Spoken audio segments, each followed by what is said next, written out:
আপনার ফোনের storage memory কি অটোমেটিক্যালি ফুল হয়ে যাচ্ছে এবং আপনি ফটো ভিডিও তুলতে পারছেন না? তাহলে আজই এই সেটিংস দুটি অফ করে দিন। সেটিংসটি করার জন্য আমাদের সবার প্রথমে প্লে স্টোরটিকে ওপেন করতে হবে।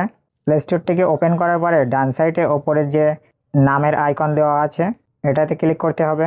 এরপর একটু নিচে গেলেই এখানে পাওয়া যাবে সেটিংস। এই সেটিংসটিকে ক্লিক করার পরে এখানে নেটওয়ার্ক অ্যান্ড পারফরমেন্স লেখা আছে, এটাতে ক্লিক করতে হবে এবং এখানে দেখতে পাচ্ছেন একটি অটো আপডেট অ্যাপস লেখা আছে, অটো আপডেট অ্যাপস, এটাতে ক্লিক করতে হবে এবং ডোন্ট অটো আপডেট অ্যাপস করতে হবে। এই অপশানটিকে ক্লিক করে দিতে হবে। এরপরে সেটিংসটা করার জন্য আমাদের আবারও সেটিংসে যেতে হবে এবং এখান থেকে একটু নিচে এসে আপনারা পেয়ে যাবেন সিস্টেম অ্যান্ড আপডেটস। এখানে গিয়ে রিকমেন্ডেশন সার্ভিসে যেতে হবে। তারপর একটু পরেই নিচে দেখতে পারবেন এখানে অটো আপডেট সিস্টেম অ্যাপস লেখা আছে, এটা অফ করে দিতে হবে।